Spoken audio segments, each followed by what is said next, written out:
and Now here. Oh, okay, okay. Uh,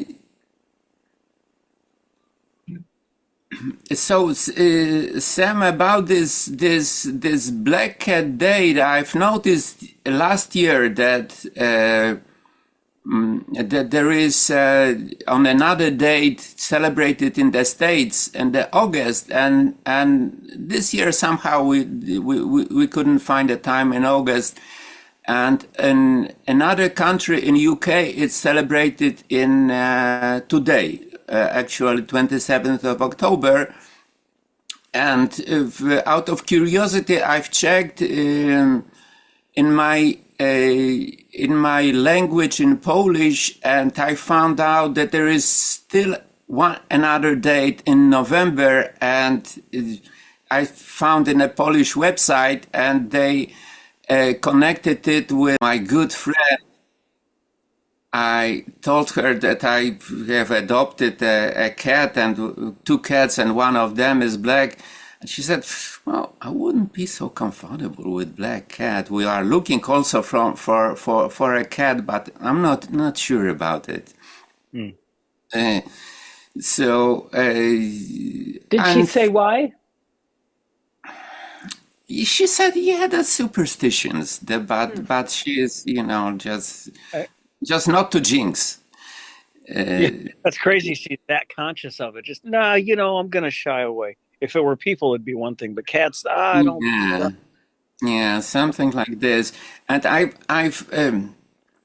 and but for me, it's also not only literally that black cat are discriminated against, but also that there are figuratively that no matter what a color, that there are some cats that are somehow underprivileged,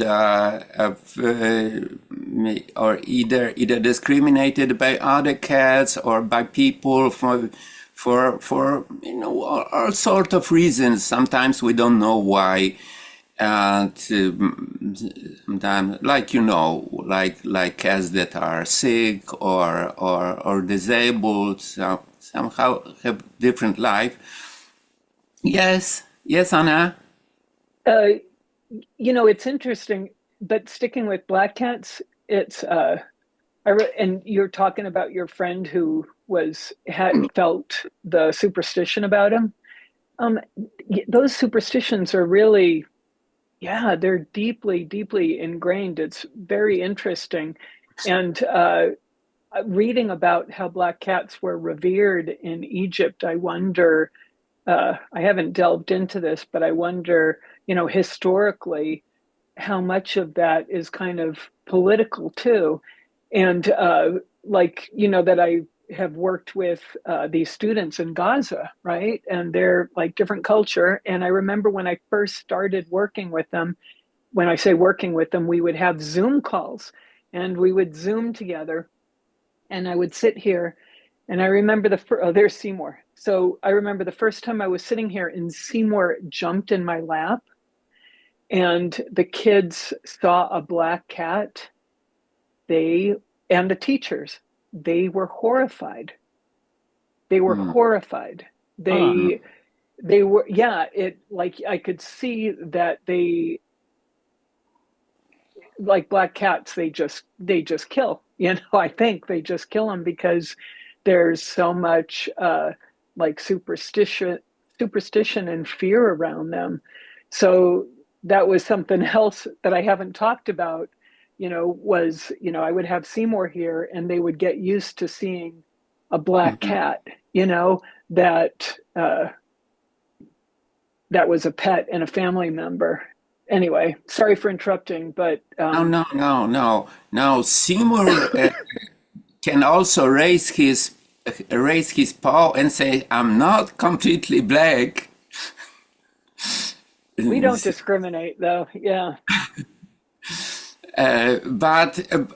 But also, if I hope some can still hear us, but Yeah. also it was just Anna suggested that we meet and talk about cats, and it was also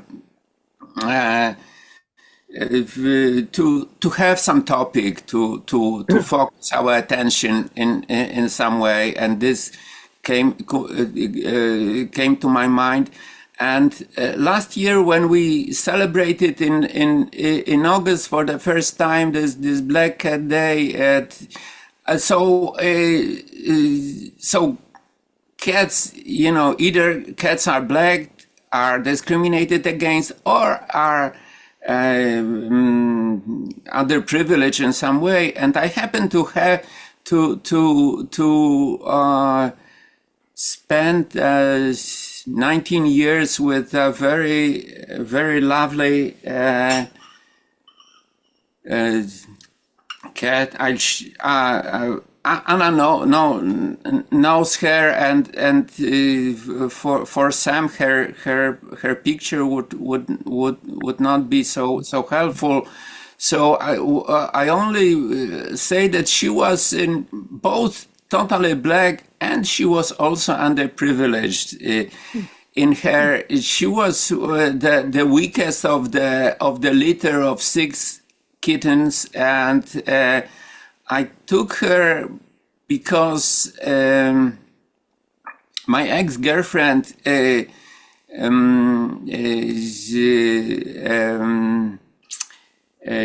trapped all this whole litter, those 6 cats, and I realized that she would be less likely to find somebody to adopt her, because she was she was really a feral cat, not only the weakest, the shyest, but also if people want to and a pet that they they cuddle, she was too shy for it. She would avoid being approached. She would even, if she gets scared, she would hiss. But I don't know if any of you are familiar or addicted, as I am, to Chinese Book of Change. This is I Ching. This is, I don't know. Sam, have you heard about this Book of Changes? I've heard of it. Yeah. That's the book that we don't know how old it is. Like 1,000 year BC, it has already been in use, and it has already been an old book. And later on, hello, good, nice to see you, Zoom user, because that's. Hello, hi. Sorry, I'm just away somewhere. I just wanted to say how much, I've had black cats in the past. How great they were, really. So from the past, when I was a child, they're very kind of responsive and very intuitive, So anyway, that was just a brief talk about. Yeah. Thank you, John. Do you mind introducing yourself and saying where you are? I know where you are. Yeah, so I'm kind of on the journey somewhere, so I'm sorry it's a bit rushed. But yeah, my name is John, and I'm from London, England. So yeah, I saw that it was obviously advertising about the Black Cat Day today. So so. In this good afternoon. Yeah, thank you. Yeah. And very happy you are interested, and as you see, it's a small circle. Anna and Sam are in the States, so we are, and I'm from Poland. Yeah, nice to. And I just started to talk about my black cat, and which was from a feral family, and she was not, as I said, not difficult to socialize, but she there is so in this book in this book of change, I came across a line in the hexagram 22.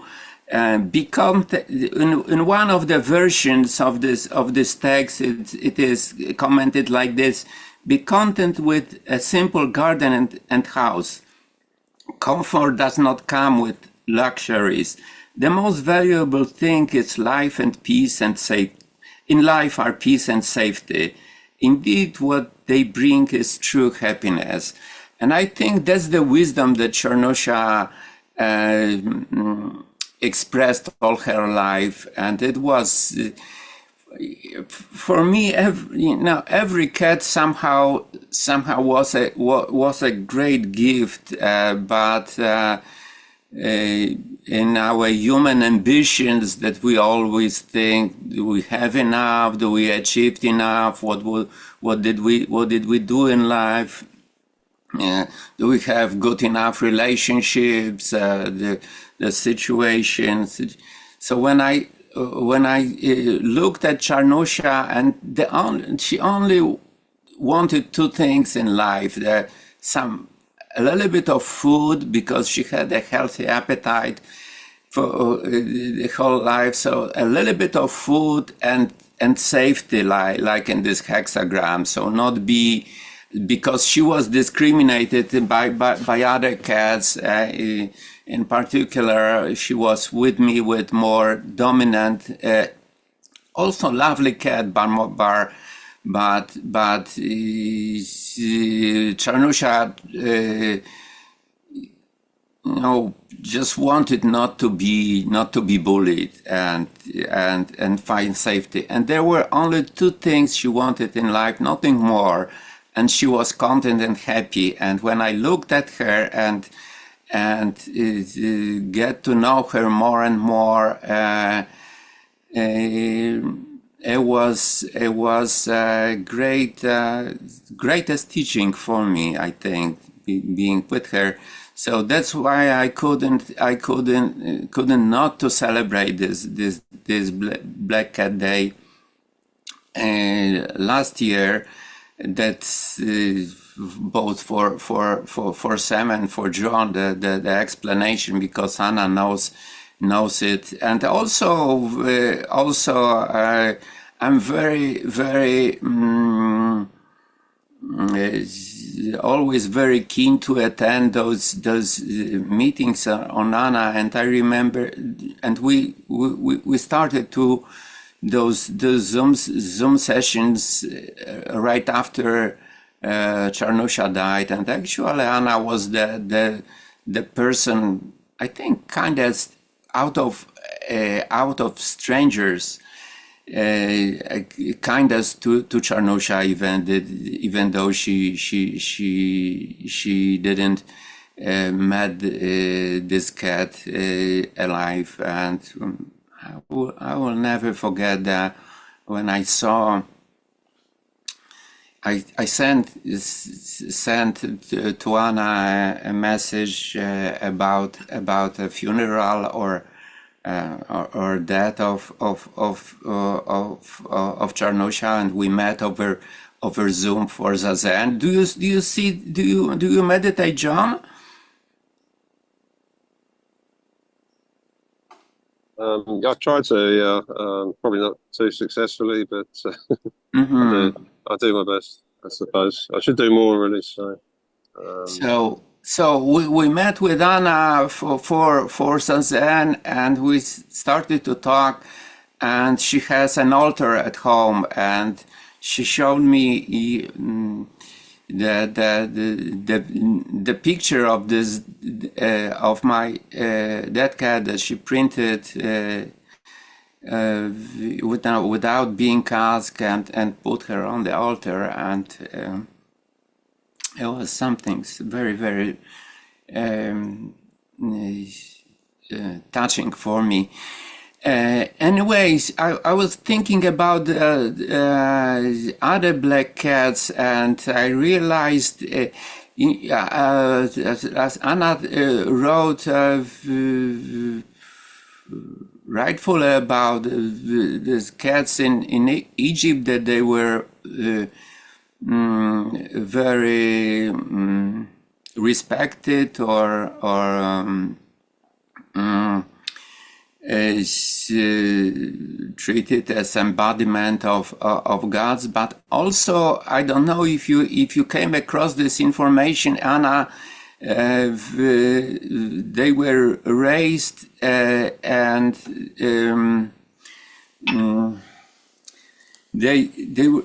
The priest in Egypt sacrificed cats because they wanted, they loved their God so much that they wanted to sacrifice something that they cherished the most. And there was also a lot of cats sacrificed in Egypt. So I realized that cats have difficult relationships with humans. Mostly good, perhaps mostly we love them, but sometimes it's not so not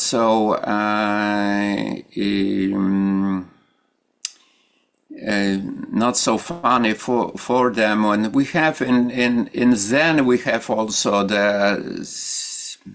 I don't know really what to think of this story. There is in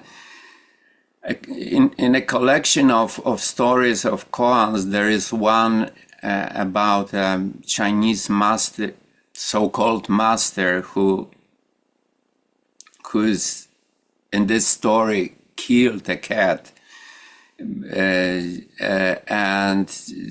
there are different interpretations. I was looking, the Nansen, I think, was his name, right? This Chinese man. I was, and in this story is this is a story that monks in his monastery quarreled about cats. There were two wings in the monasteries, and for some reasons there was a quarrel about cat. Maybe one wing of the monasteries wanted his cat to be at their wing, the other and in one in the east wing, the other in the west wing wanted to be, and they were so involved in these queries that the so-called master grabbed his cat and demanded from her, or actually terrorized them with the ultimatum: tell me the word of Zen, and only then I will spare the life of this cat. And they were, those monks were mute, and reportedly he killed this poor creature that we don't know anything about. And there was also some. Later on, the next day, there was an interaction between this wrongdoer, this so-called master, and one of his students, and his students, Joshua, I believe. When he heard this story, he made a strange gesture. Reportedly, he put a sandal on his head and walked out of the room. And this is the story. Correct me if I'm mistaken in some case. But I wonder. But so I was looking for some wise, sane commentary by different masters, and couldn't really find anything that would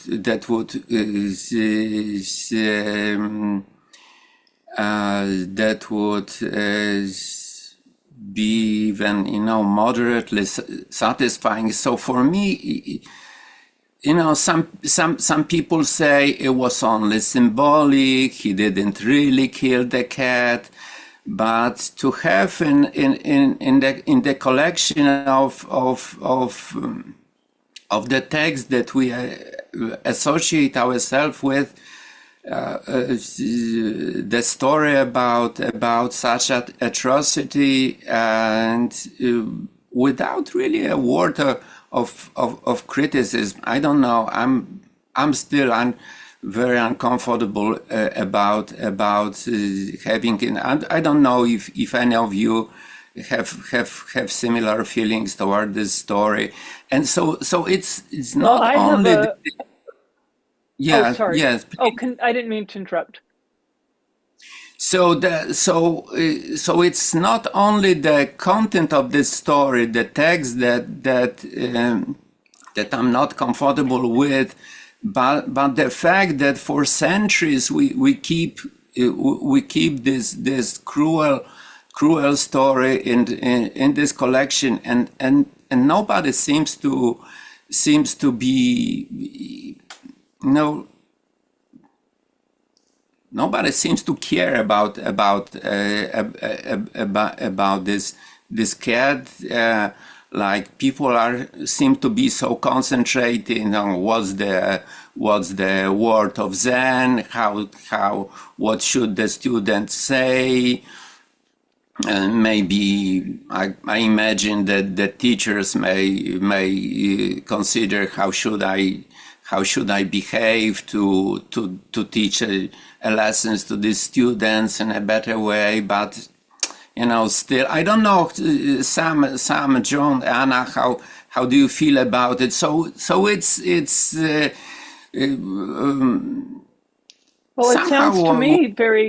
sounds to me very similar to what you were saying about the Egyptians that they took, black cats because they were very precious and they sacrificed it. And maybe that's why Nansen sacrificed it, because it was the most precious. I don't know. But whenever I hear that story, it makes me think of Schrödinger's cat.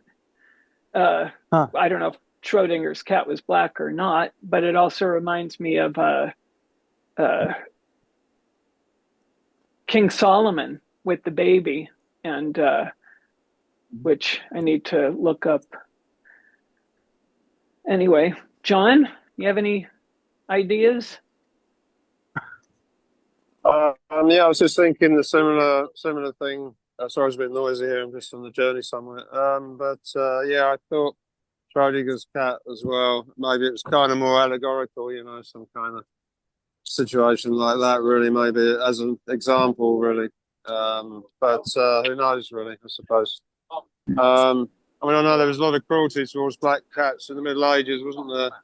With the so-called witch persecutions, and so I don't know why. I don't know. I've come in late, so I'm not sure why black cats particularly regarded as well on the negative side. But yeah, I know within the Middle Ages there was particular cruelty to them in regards to the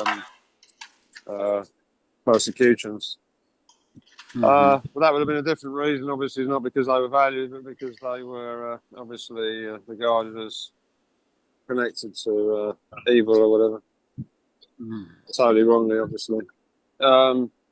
So, yeah, there's been different perceptions throughout the ages, throughout the centuries. It's quite strange the way they've adapted one way or the other to these various belief systems, But yeah, in terms of Nansen, it does seem similar to Schrödinger. That's all I could, think of when that kind comes up, really. So, basically, that's about Sam, it. do you have Sam, do you have any Well, comments? I'm just kind of holding the space for it all right now. I mean, it's interesting implications, but I just don't want to talk about it for me, really. Understood. What I would.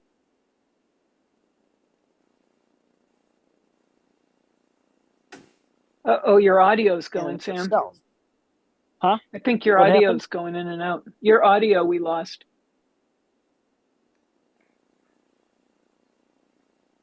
If real profound words come, I suppose I'll put words to it, but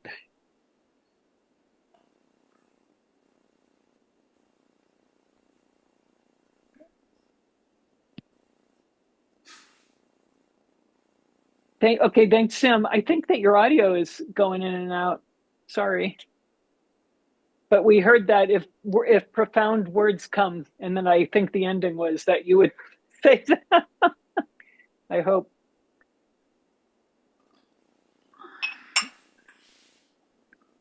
Mark, that's an interesting question.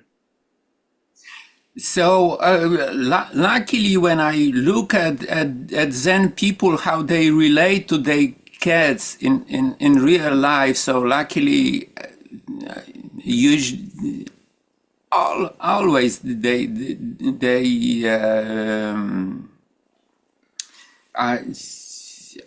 I like very much when I see people with their cats, and they are often in monasteries. I think Anton, I don't know, the successor of Gempo that is in the Netherlands, the painter, they had a cat in a monastery, maybe even black cat, I don't know. Anyways, it's not that I'm worried that Zen people harm they pets, but about having this story. If I may, I will light an incense for black cats, and especially for this cat that we don't know anything about. So we don't know whether it was he or she, or he was black or white or whatever color, and it's also kind of sad because we cat lovers, we know that each of those creatures is a unique character, and we would like to how he or she was as a kitten. What was it a mischief that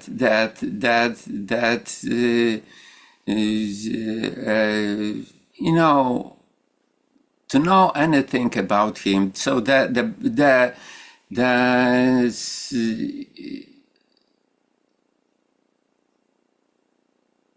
the comment that I heard from Zen teachers that was showed some sensitivity was from one of the senseis told that we when we meet new people, we ask them, are they cat person? Are they cat people or dog people? He said, and so this was the way he introduced his koan, and he said, apparently the Zen master Nansen, who apparently wasn't cat person, did so and so. So so it was the most sensitive comment that I got from Zen teachers. In an interaction with some some teacher, I've learned that I just don't understand the koan, and then this death of the cat is not what I think. but since my religion is more cats than Zen these days, I don't really want to look for the hidden meaning, and I don't believe any enlightenment or any accomplishment is worthwhile, having or hearing this story. And so I know that Anna knew Bernie Glassman, who of the Zen master Bernie Glassman. I don't know, Sam or John, if you met him. He was also a successor of Taizan Mezumi Roshi, and a little bit older than Genpo Roshi, a few years older. And they were both from, I think, from Jewish families. And from what I was told, that Bernie Glassman at some point, he said he doesn't want to be in the Soto sect, in the Japanese Soto sect. There was a controversy about the involvement of Japanese Zen during imperial period of Japan during the war. Reportedly, they competed with Shinto, who will be more patriotic at the time. And from what I was told, that Bernie Glassman said, I'm of Jewish descent, and I don't want my name to be associated with such organization that did not repent for this involvement.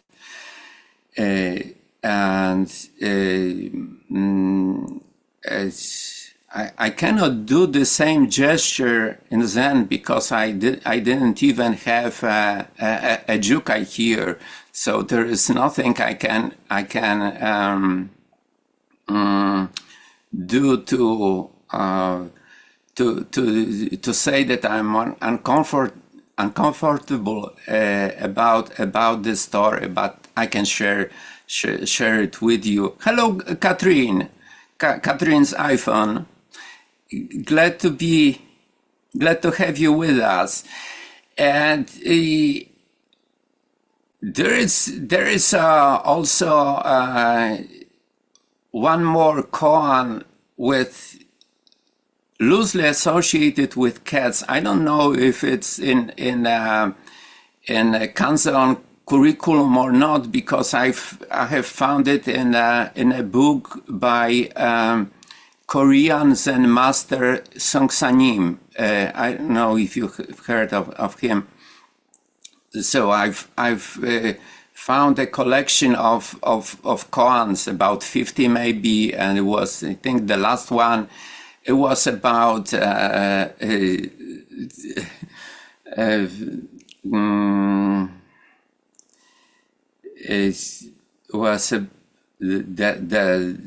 koan was that a mouse eats cat's food, but the cat's bowl is broken, something like this. And this was the whole koan. Have you heard this koan, Anna?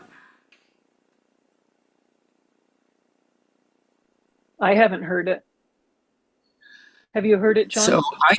So I don't know what's the meaning in this Korean Zen associated. What is the right understanding of the koan? But what came to my mind when I thought about it is that being so, I can share many criticism that was expressed here about different aspects of Zen, and today I add one more and quite serious to it. But so for me it would be like having this Zen or Buddhist bowl broken about eating the food is the thing that I do every day on the mat for hours. So even though I'm quite critical about Zen and would like to demonstrate how much, but I'm still just doing the thing. So, but it was the other story that some traces of cats are. And in a real life, I only once I was a friend with an American Peace Corps volunteer in 1990s, and she came to Poland to help ecological movements, and I was contemplating writing a thesis from sociology about ecological movement, and that's how we met. And she was, for the reasons that are strange to me, she was interested in learning Polish. So I suggested her, why don't we meet once a week, and I will try to teach you Polish for 1 hour. She had some books, and in return we will talk in English for another hour. And we met like this for maybe 2 or 3 years. That she was in Poland, and she said, I would love to have a cat here. And in one of our lessons or meetings, I brought newspapers. These days the way to adopt cats were to put ads in the newspapers. So we looked together through the ads. We made a phone call, and I found a lady who temporarily took home feral kittens, and then I worked with this American friend of mine to pick up, and it was a black cat. And then we went together to the vet once or twice, and I know she loved this. She liked this cat. She enjoyed it. And a few years later, she came back to Poland for a short stay, and I asked her about this cat, and she said, you know what? I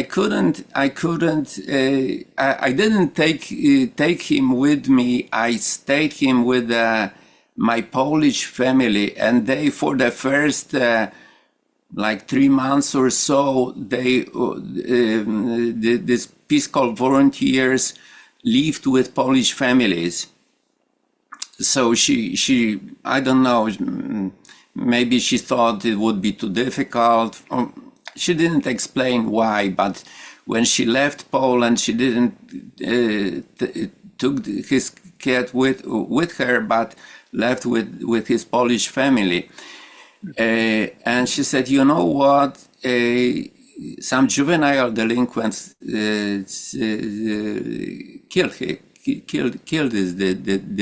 this poor cat. No, I don't know if it would be any different for this poor she gave him a name Czarny, which is Blackie. I don't know if it would be any different for Czarny if he was white or any other color. Maybe it was just these teenagers that were for some reasons troubled. But I think he would be a candidate for another instance if you allow me. So.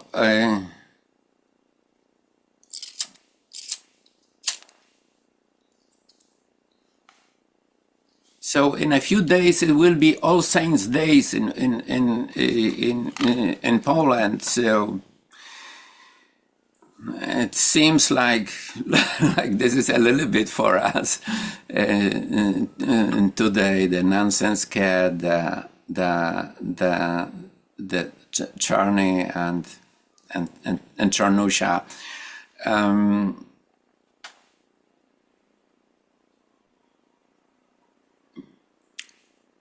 Would you like to change the mood somehow? Maybe Anna would like to update us with or maybe you would like to comment something, or maybe Catherine would like to introduce herself at this point. And Catherine, can you hear us?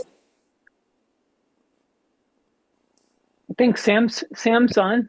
Hey, Sam.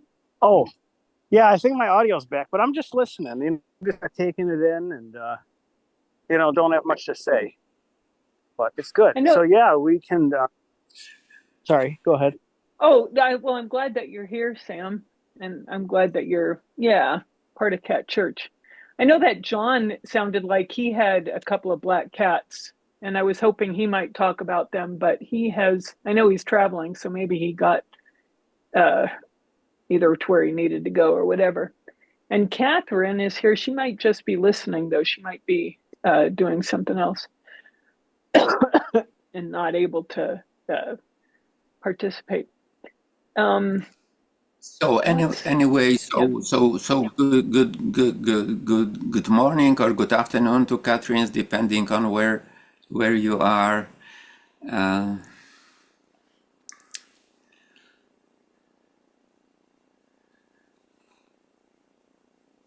So for change, it's such a relief, and it's such a pleasure to see Seymour wherever he appears, and to notice that he's doing so well. And I was thinking about your comment on the previous cat meeting about your armchair, that he scratches it a little bit. That's funny that you mentioned that. What's that? Yeah, I was thinking about it, and two things come to my mind. One is that maybe because cats, when they scratch some surfaces, they also leave they scent on it. So maybe it's just his affection for you, that maybe this is the place where you often are, and maybe he wants to leave his scent there. So this is one explanation. Another explanation is, since I don't have my own cat, so I try to stay in touch with the cat's world in the way I can, which is mostly by watching YouTube videos and about cats, which are plenty. And in one of the videos, I found the explanation that cats try to protect us from the dangers that we don't see, and when they I don't know if it would be any easier for you, but I think any explanation. I think that the thing about marking things, and through the scent of the scratching, and I think that is I think John has popped back on, so I hope he'll tell us about his cats. But I'm going to explain why it's so interesting that you mentioned that chair today, because Seymour actually has destroyed quite a bit of furniture, usually nice leather furniture. But this chair that I had was not leather, and he destroyed it. And I actually dismantled it yesterday and put it in the garbage this morning. So it will be going out to the trash today for the trash collection tomorrow. But Seymour, yeah. John, would you like to tell us about your cats, please?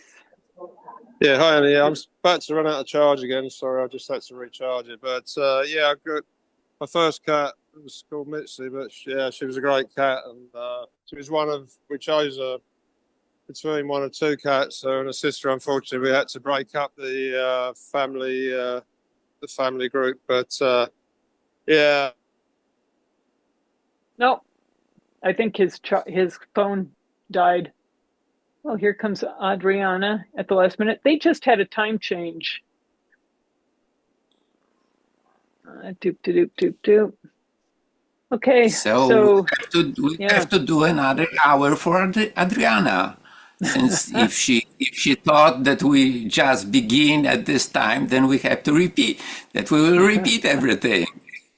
Well, no problem. I'm happy for that to happen, but I'm going to turn it over to you in a little while here because I have to go to another meeting. But you guys can stay on the Zoom. Anyway, we had John in London, whose phone died. Catherine's in Utah. She may be visiting with her grandchildren. I don't know. Sam is here in Michigan. Oh, hey, Adriana. Hi there. We've got Cat Pastor Marek leading us about Black Cat Church. Adriana, are you cat person or a dog person? Totally cat, but I'm telling you something. I'm actually in the train here, and I'm somewhere between like Frankfurt and Frankfurt Airport, and I'll be traveling down like to Cologne. So I might not be.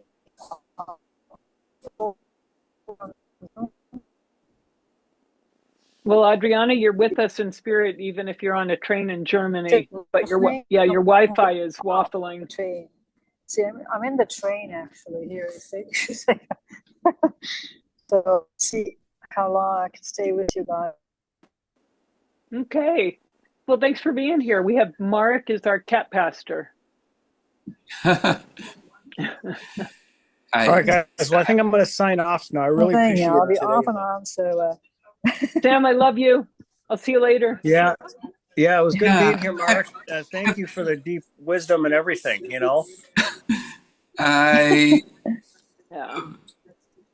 Thank you for being with us, and I hope I didn't say anything too controversial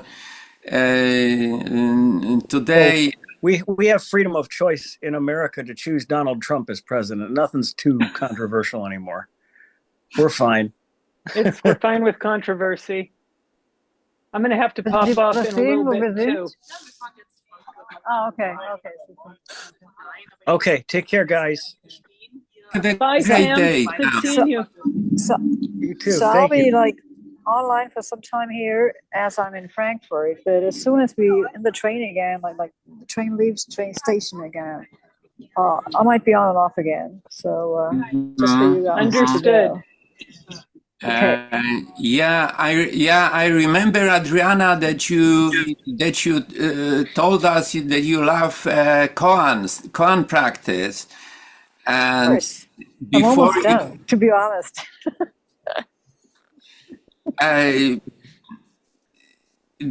Do you have in your curriculum the koan, the mouse eats cat's food, but the cat's bowl is broken? Too bad, I can't.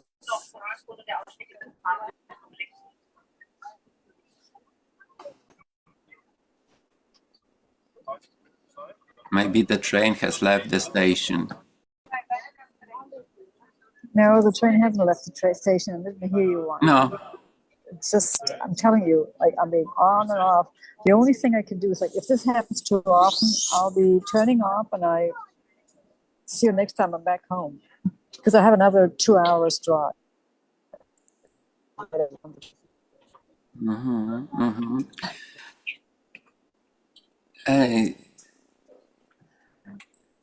Sorry, I have to go, everybody. Sorry. Thanks very much for a great meeting, and I just have to Is it doing pick up practice? the It was great. Ja, ich mache Great das to auch. see you, John. And Ja, ja, aber das ist halt zum Rauskommen schwierig. it's just cutting out. Cheerio, alles Gute, ciao, ciao. Yeah, all the best. yeah, we are looking forward to listen on another other occasion about your cats, and we would be very interested in Yeah, I hearing mean, stories. she was great. Yeah, I mean, it was a great, very intuitive cat. She was, and yeah, I can see why they're regarded very in one way or the other, because they have such a intuition, you know. So I don't know. Anyway, yeah, it was great to see everybody. All the best with everything. Thank you again. Thank you. Thank you. But that's a great talking. Oh, by the way, it's Halloween next week. I wonder if that's anything to do with the date of the cat day. You know, I wonder whether it coincides. I don't know. So, thanks very much, everybody. Thank you. Thank you. Thank you, John. You can have the seats here. Oh, you already have it over there. Okay. Thank you so much. Yeah, you're welcome. You're welcome.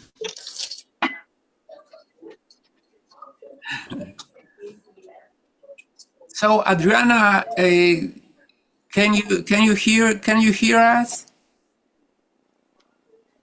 Because we can see your picture only, that does not move.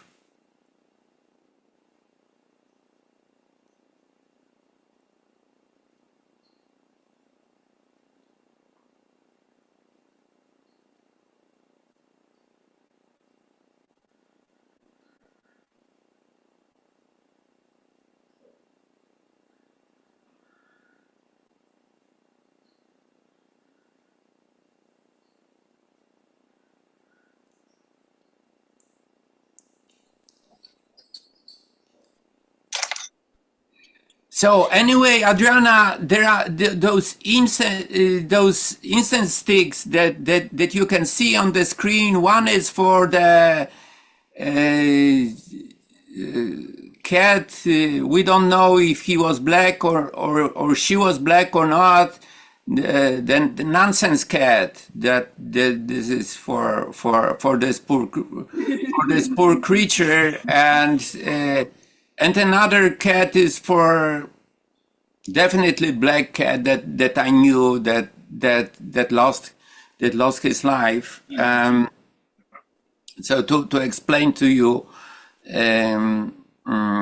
perhaps you would have more wiser commentary to this Nansen koan that I could give. It was very naive on my part, but I couldn't help it.